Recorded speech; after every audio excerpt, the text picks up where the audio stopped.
Hey folks, I thought I'd do a video here explaining the real situation behind the BC Tree Fruits closure because I do believe that much of the media is not doing the general public service when it comes to explaining what's really happened and what led to, you can say, the downfall of BC Tree Fruits. I think it's important for all Canadians to understand this because the agricultural industry or sector, you can say, is very important for us as Canadians. We are one of the few countries in the world that can fully sustain ourselves. And if we're not able to sustain ourselves from an agricultural perspective, we have real challenges. And this is one of the things that's happened in British Columbia here, where the tree fruits industry has taken a major blow over the last 5 to 10 years. And so that's led to, you can say, the downfall of the largest cooperative that's been around for 90 years approximately in the Okanagan Valley, being the biggest, you can say, producer, packer, and distributor of fruits, of stone fruits and tree fruits for the last 9 decades. And now they've finally come to an end here, which is a really, really sad situation. It's a really tough situation for the growers, for the 200 plus families that were dependent on the cooperative. And we were also, so our family grows apples and cherries, and our family was also part of the cooperative as well. So we fully understand the ramifications that this has. And I think many families are going to be feeling the pain, the pressure, and unfortunately, the financial distress that came as a result of this decision. But let's talk about what led to the BC Tree Fruits, you can say, closing down or shutting down. The media is saying that this was done abruptly. There was nothing abrupt about this. I think the closure itself was abrupt, but there was nothing abrupt about the downfall of the cooperative. This has been going on for at least a decade, if not more. If you take a look at the situation, the organization, and before I jump into this, I think it's very important for you to understand. I worked with BC Tree Fruits for 4 years as an independent advisor and consultant. And I was working with them in a number of different capacities. But one of those capacities was trying to communicate to the grower population or the grower members the things that needed to change within the cooperative for it to be successful.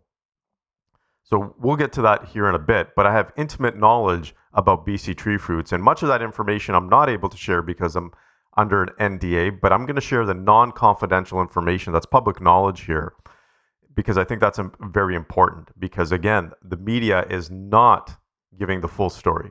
So there's nothing abrupt about this closure. This has been going on for many years. The industry has been challenged for many years. The organization has gone through, I believe, 5 or 6 plus CEOs within the last decade. So that tells you, that's a red flag in itself that the organization was challenged. There were also challenges from a board governance perspective because the organization wasn't being governed appropriately because they didn't have the proper board policies in place. Again, this is public knowledge. A number of those challenges were being addressed. And the board, there was a proper board that was put in place with proper policies back in 2020 and 2021.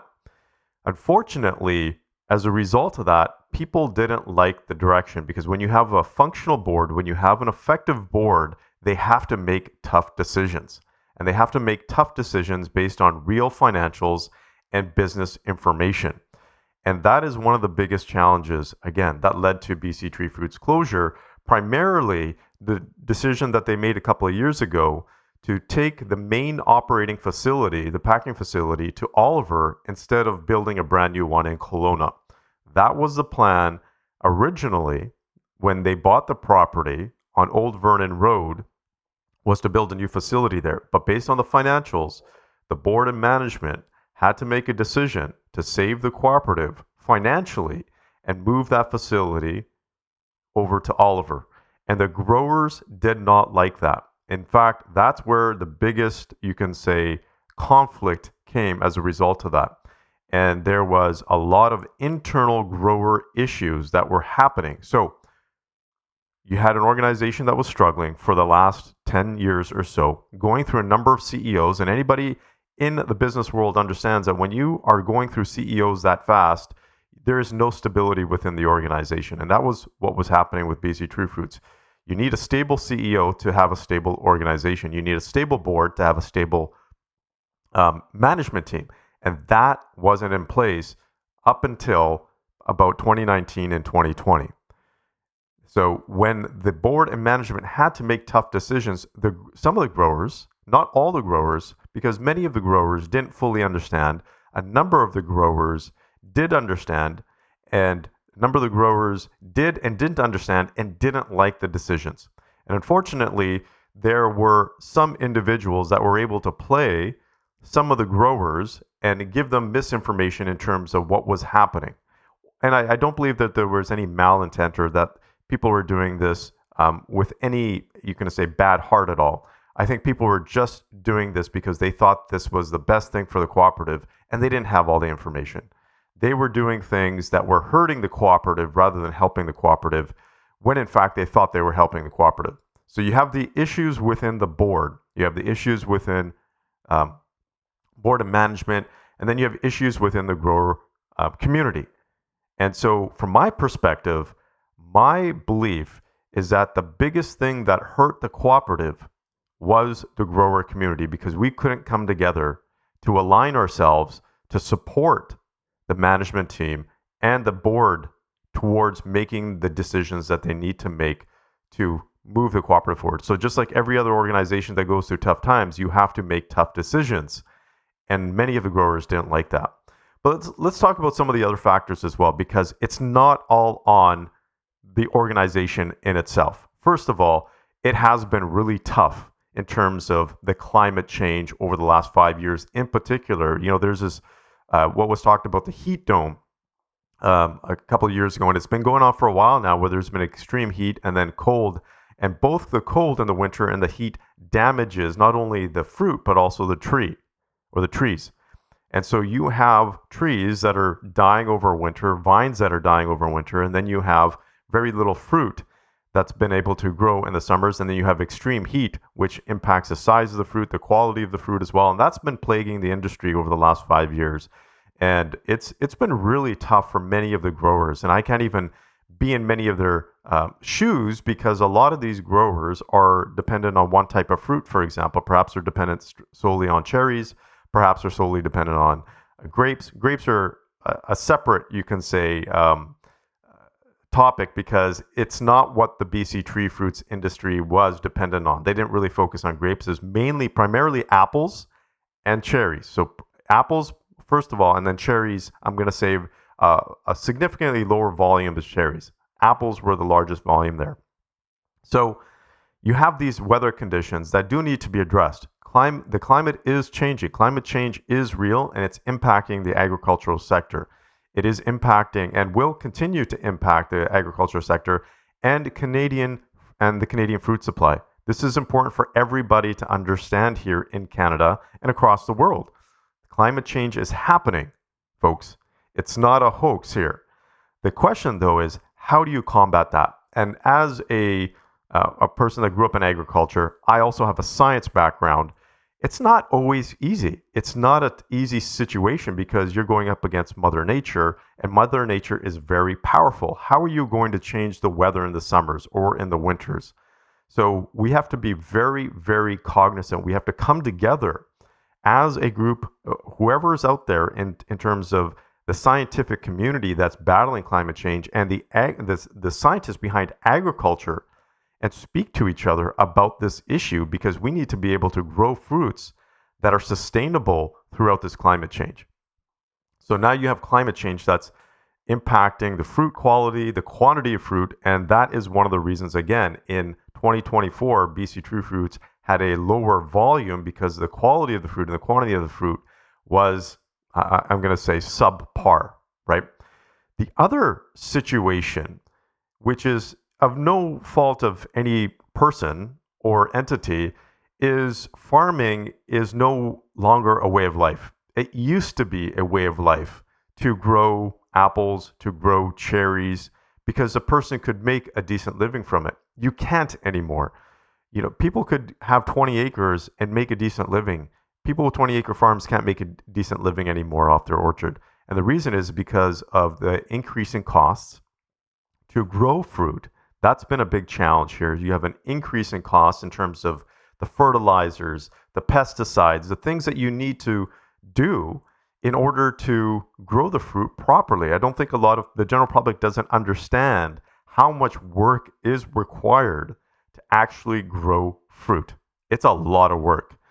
So you have the increase in costs, and the returns haven't, you can say, kept pace as well. So you have large retailers. Again, this is a private, you can say, industry and a private economy. So the retailers have the upper hand here. So you have, I don't want to name any in particular, but they have the upper hand when it comes to how they purchase fruit from whether it's a packing facility, from brokers, whatever that looks like, is they have the ability to play growers against each other and play packers against each other.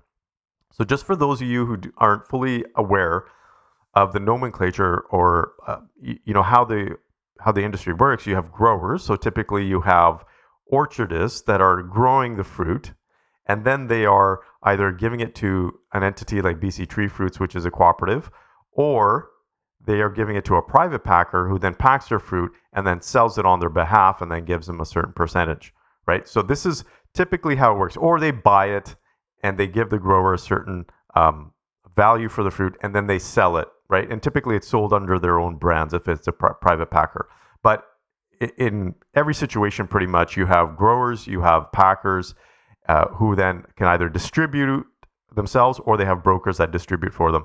So the retailers are buying fruit from the packers or the brokers, and they get to, you can say, work the system because there's many players now in the private packing sector now that have come up as a result of BC Tree Fruits not being as strong. Before, 20 years ago, it was a major player. It was the major player. And when it started to go downhill, you had these private facilities come and start and advance and grow. And I think, everybody has the opportunity to do that. I think it's a free economy, and I think that was actually a good thing because it forced BC Tree Fruits to step up their game. Because as a cooperative, you have and somewhat of a monopoly. You have the ability to call the shots, and sometimes those shots may not be in the best favor of growers. So all of these private facilities started to come up, and unfortunately, that caused, I'm going to say, a disconnect within the private packing and the selling of the fruit. Because now you have, a retailer has, instead of having, let's just say, less than a dozen players that they can go to say, okay, what price can you give or sell me the fruit for? They can go to 20 different people now and play each packer against each other. And that's what's happening. So not only are packers pricing against each other, they're pricing against the US as well, which is a completely different situation. We'll get into that as well. So you have a disconnect within the packer community. So retailers are taking advantage of that. So the price for the farmers, the amount that farmers are getting for their fruit is dismal compared to what you are buying the fruit for in the retail outlets, in the grocery stores. It's ridiculous. It is, I'm going to say, it's extremely unfortunate because I think if the average Canadian understood how much they are paying and how much growers, the actual orchardists, are getting, they'd be furious with the retailers. They'd be furious with the amount of profit that they're making off this. So that's the other challenge here as well. And so you have the retailers having power. Now let's get into the US. The US is a challenge because Washington grows, and there's other states as well that grow a significant amount of fruit, a significant amount of apples and cherries that basically they make BC, the Okanagan Valley, seem like nothing. Like literally they have that much fruit out there. And I don't know what the latest stats are in terms of how many boxes they are producing this year in terms of apples, but it's significantly more than what we grow here in British Columbia.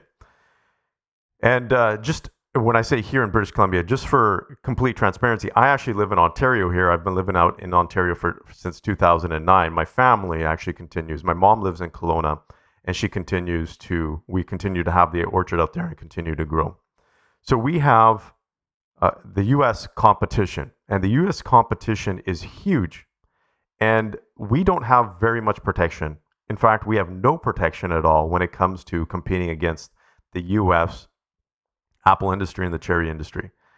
So not only are we playing against each other, now we are playing against the US as well, and they are big players. So that's another challenge. So if you're a retailer and it's going to cost you 10 cents more to buy locally than it is to buy fruit from the US, they're most likely going to buy it from the US, or at least play the game so that the price in British Columbia comes down, or from British Columbia fruit comes down to match the US prices.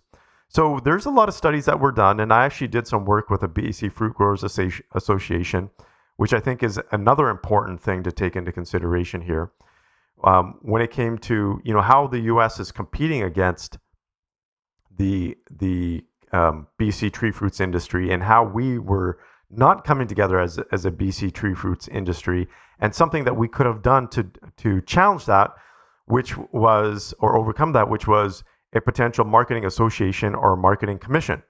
So let's get to the next factor, because I think there's a lot of pressure being put on the government. And the government, I believe, has been aware of the challenges with BC tree fruits and the tree fruits industry. In fact, they did a tree fruits stabilization study a number of years ago. I believe it was about 4 years ago, 3 years ago, 3 or 4 years ago. And they did an extensive study to see where the industry was, the challenges, and how to potentially overcome some of the challenges. And they gave some recommendations. Unfortunately, many of those recommendations were not implemented. Now, it's not up to the government to implement the recommendations, first of all, because it is a private industry. Do I think government can do a better job of supporting the BC tree fruit sector? I'm going to say absolutely, 110%. But is it done through giveaways, through free money? I don't think that's necessarily the best way to do it, because a lot of the individuals, and I'm going to say this very direct, and I'm going to take heat for this, as growers, they don't fully understand the business ramifications. So they're not operating as business people, they're operating as growers, as farmers, and those are two different things. You have to think differently as a business owner. And so we have to think about profits, losses, the future, strategy, and growers are just barely making it. They're trying to live, and I don't blame anybody, because they're barely making it. They're just trying to get through this year. The vast majority of growers are just trying to make it through this year. So now imagine being a grower and trying to make sure you can feed your family this year, trying to make sure you can put your kids through school this year, trying to figure out how you're going to pay your mortgages and your debt this year. That's how bad and that's how struggling much of the industry is as a grower. I'm not going to say that it's the same for packers. Okay, so this is something else as well. Packers are expanding, many of them. The growers are not, per se. Many of the growers are not expanding because they're not making the money. Many of the packers, aside from BC Tree Fruits, are actually making income and revenue. And people say, well, how do you know that? Well, they're expanding. And to expand your business, typically you need revenue, you need profit. And so packers who are expanding are either investing through their own funds and through capitals because they see the opportunity for revenue or profit, or because they're already making profit. But that's not happening with the growers. There are very few growers that are actually buying land and expanding as a result of making profit from the land and the actual fruit from it itself. So, okay, we have a number of different factors that we're covering here. So I'm trying to give you the whole picture, right? We've covered the economic challenges. We've covered some of the environmental challenges. Now, coming back to the government side, yes, the government can do more, but a lot of the media now is saying that the government should be stepping in. The government should be doing stuff and providing for the growers. And I'm not going to take anything away from that. I believe the government should help, especially in this dire situation right now, because if we don't help growers through 2024 and 2025, we are going to lose a significant amount of fruit in BC, and we can't afford to do that. And that's grapefruit. And not only the fruit, but we also understand BC is a huge province for tourism. And the Okanagan Valley, for example, is a huge, is hugely known for the tourism. If we lose a lot of that fruit, we're going to lose a big section of the tourism as well. So we have to understand the down chain effect of this. But now, if we ask the government to get involved, we're asking the average taxpayer now to participate and to help support the growers. And I think that's up to the public to decide that. That's not up to growers. That's not up to private packers. It's up to the public. And I think the public needs to have the full information to be able to support growers or not, if they choose to. They also have to understand that if they don't support the growers, it might increase the cost of fruit in the retail stores. So we have to be aware of that aspect as well. But the challenge here is that the government put out this report. A number of initiatives were started as a result of that report, and many of them were not completed or didn't go anywhere. And one of those initiatives, and I'm going to speak about this because, again, this is public knowledge, was a proposed marketing association or marketing commission. And that would have allowed growers to come together as a collective entity to have a regulatory, you can say, backing for the marketing aspect of BC apples.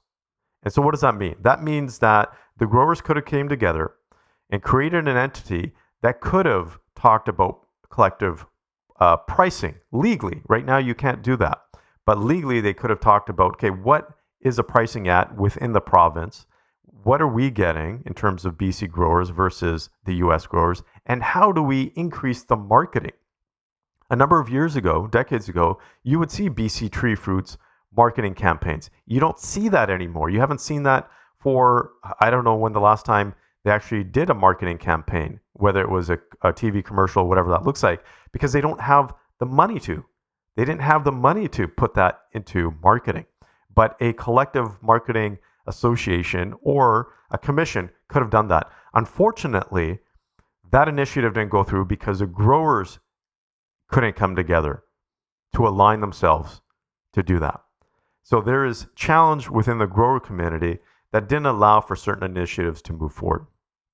So as I mentioned before also, farming was a way of life before. It's not. It's been commercialized, and it's not a very profitable commercialized business because it's not protected. So the government protects, or there is protection, let's just say, I shouldn't say the government protects. There is protection, regulatory protection for dairy farmers, for chicken, right, for poultry, for eggs. And many of those industries are making a lot of money. But the BC tree fruit sector is not protected, and therefore it's susceptible to the economic challenges, to competition, to all these other things, a lot more than the protected sectors. And it's taken a big hit. And farming, like I said, because it's not a way of life anymore, the next generation, this is another challenge here, the next generation isn't really taking it as a way of life. So individuals like myself, I'm in my 40s, and I take a look at the profit or the lack of that's being made in the agriculture sector, and basically my brother and I saying, yeah, that's not something that we want to do full time. That's not something that we can see ourselves expanding in because the industry is not making money. So we have our own things, and it's no longer a way of life. It's kind of, there's kind of an ongoing joke where farmers say they have a full-time job or they have a part-time job to pay for the farming. That's how bad it is in many cases. That's how much families are struggling these days. Many of the families that you see protesting, some of those individuals are working full-time jobs or multiple jobs to pay and subsidize the farming. And that's not right. That's not how our industry should be at all. So the next generation is not, I'm not going to say this across the board, but many of the next generation are not interested in farming because the money is not there. You could sell the land for a lot more. So why would you bust your hump working all day in the heat and in the cold in the winter to make no money, to actually have you can say a negative balance at the end of the year by having growing fruit? That just makes no sense whatsoever. So the next generation is not really interested as a whole. I'm not going to say everybody, because there are some farmers that are making a significant amount of revenue. So I don't want to speak for them. The other challenge is there's very little investment when it comes to apples.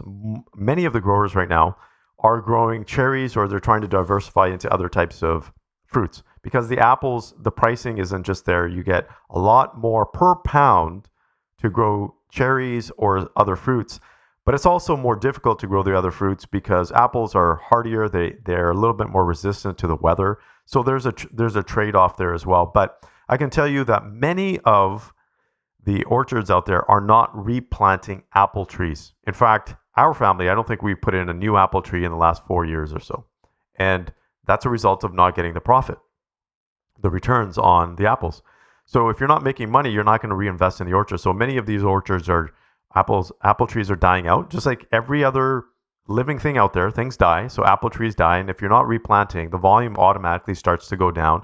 Apple trees get diseases and they need to be cut out. So that's another challenge as well. So you can't, once you pull out a tree, and if you don't have the money, you're not going to replant it.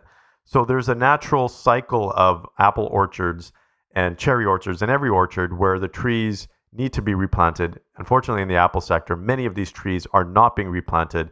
And I know the government has talked about and has had an apple replant program, which was successful, a decade ago. But because the return isn't there, many of the farmers are not taking advantage of that. They're not replanting. Why would you? On one side, it's great to have subsidy, but on the other side, it's like, okay, you're getting money to plant a tree in the ground, but you're not making any money off that tree. So why would I do it in the first place? It makes no real sense there.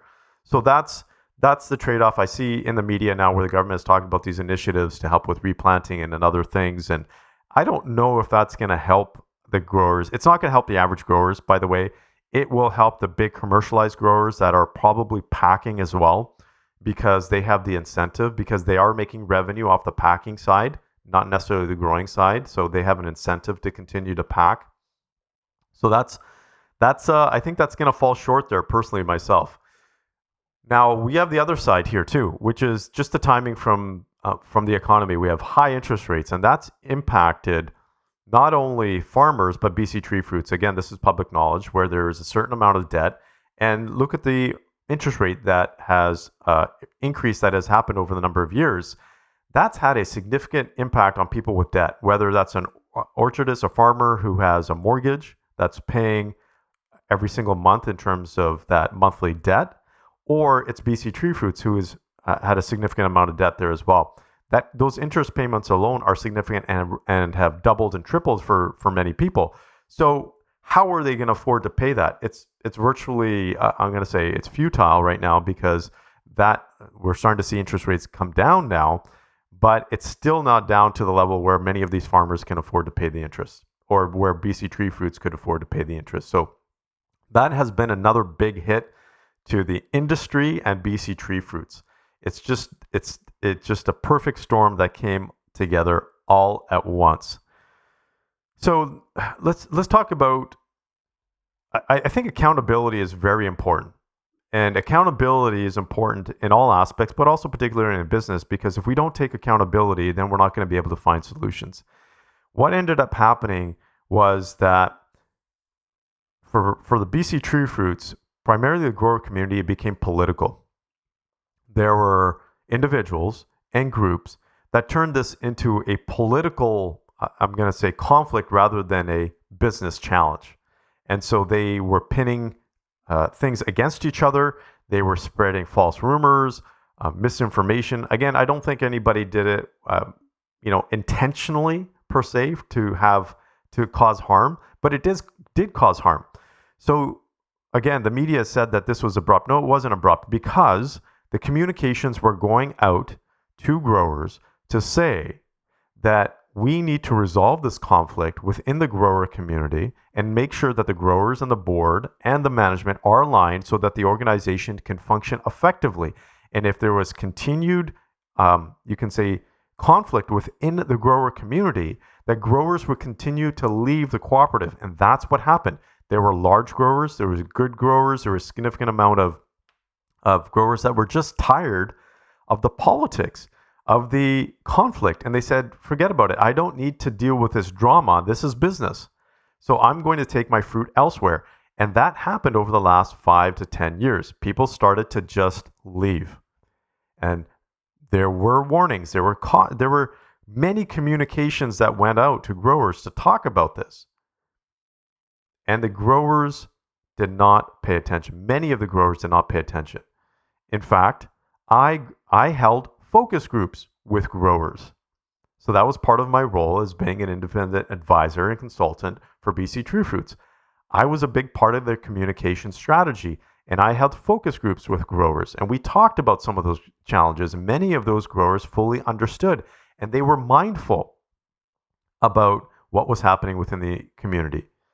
But many of the other growers outside did not, and they did not pay attention to what was, or they were paying attention, but they didn't fully realize what was going to happen. So the warning went out there to say, hey, folks, we're going to be challenged here. The interest rates have gone up. They were trying to sell properties, so assets to pay for the construction that was being done in the Oliver facility. And some of those properties were not able to be sold because of the internal conflict within the community. And so you had a high amount of debt, you had a high interest rate, you had conflict within the grower community, you had growers leaving. It was just the perfect, and then you had the economic challenges, and then you had the climate challenges. You had a perfect storm here for BC Tree Fruits, and that's what ended up happening. Now, I'm not going to get into was there sabotage within the grower community? Was there sabotage within BC Tree Fruits? My personal opinion is that yes, and I think people unfortunately sabotage the cooperative by causing these conflicts. I do believe that there were personal agendas as well. For example, I'm not going to blame any one particular packer facility because I believe a lot of the packers, the independent packers that were, let's just say, when I say independent packers, the non-BC Tree Fruits packers that had private facilities, many of them are awesome. Many of them are great. Many of them are mindful. Many of them understood that they need to work together to be successful. Many of them understood that BC Tree Fruits needed to be successful for the industry because BC Tree Fruits going down is not only a challenge for the growers of BC Tree Fruits, but also for the entire industry. You have a flagship organization that has just gone down. Now the industry is very fragile. So just like any industry out there, when the flagship goes down, it's a challenge for the entire industry. So, but some of these private packers, though, understood that there was benefit of the cooperative going down. So if you have the biggest player go down, it gives you an opportunity to actually grow, expand your own facility, or start your own new facility. So that was, I do believe that was an underlying incentive for some people that probably did have some intent for BC Tree Fruits to not succeed. So now let's just summarize this because again, I talked a lot here, but I want to bring it all together. This was not abrupt. This just didn't happen overnight. This wasn't a result of one particular issue, but I do believe it could have been avoided. I do believe it could have been avoided had the grower community come together and aligned.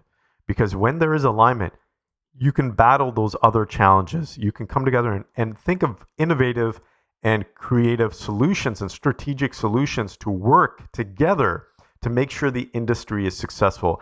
And that is the biggest lesson coming out here today, folks. It isn't that BC Tree Fruits has closed. I think that's a huge impact to families. We need to be mindful of that. We need to support them. We need to do whatever we can to support the industry. The bigger conversation is about what do we do now? Because what we do now is going to determine whether BC continues to grow apples and cherries and other fruits or does not. Because there's only going to be a number of players left over. The reason why I say this, if you come to Ontario, and this is one of the things that just blew my mind, is when I came to Ontario, I live close to the Niagara Belt. And if you've ever driven through there, it's pretty amazing because it's similar to BC, but it's flat. There's a bunch of orchards, but there's also a bunch of empty orchards. There's a whole bunch of orchards that are just sitting there where the trees have died and just sat there for decades that no one has touched, no one wants to. They're just waiting for the government to say, yeah, build on it. My fear is that the same thing is going to happen to the orchards in BC, because if you have the next generation coming in, they're not making money from the industry, from growing fruit, then what's the point of actually having the land? You just let the trees sit there. Unfortunately, it's a little bit different in BC because you have to spray, you have to upkeep to a certain level compared to Ontario. Otherwise, the sterile insect repellent, program regulators will come around, they'll check, and if you have any insects, they'll make you cut down all your trees. So it's not the exact same thing as Ontario, but you will see people just doing the bare minimum and not growing fruit. Like they said this year, a lot of growers are just going to leave the fruit on the trees and leave it to rot. So what do you do then? So the bigger conversation is about how do we come together as a group strategically to have these conversations. And that's not going to happen if we turn this into a political conversation. So I'm speaking to the different political parties as well, because they've taken this and turned it into a political fight to say the current government is not supporting, and they're trying to use that to their advantage. Please, folks, let's not do that, because that's not going to help the industry at all. Let's not make this even more political than it already is. This is an economic issue. This is a private, you can say, industry issue that needs to be dealt and looked at from a business perspective, not from a political perspective. We need to avoid that. So let's come together. Let's bring the key people together, whether that's government, growers, the packers, right? The retailers. That's another challenge too. You bring them all together, and even the community representatives, so the community can understand how to better support the growers and the implications of not having growers around. And let's have a conversation about this. That is how we can resolve this issue. But by not providing the full information, we are not doing anybody a favor. So I encourage you to go out there, support your local growers, do whatever you can, have some empathy for them, have some compassion for them, because they are a foundation of the fruit that is grown in BC, that is supplied not only to BC, but also around the world as well. We need these growers to continue to exist. We need to support them, and we need them to thrive, because the analogy that I use when it comes to being part of a grower family and seeing growers and being part of the community is that many of the growers are kind of on life support. That's how they are treated. That's how they are.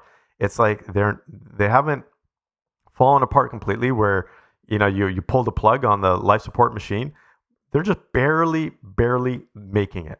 That's what it is. Most growers are on life support. So I hope you can appreciate that. I hope you can have a compassion for them. And let's go out there and have a mindful, strategic business conversation about how to save the BC tree fruits industry.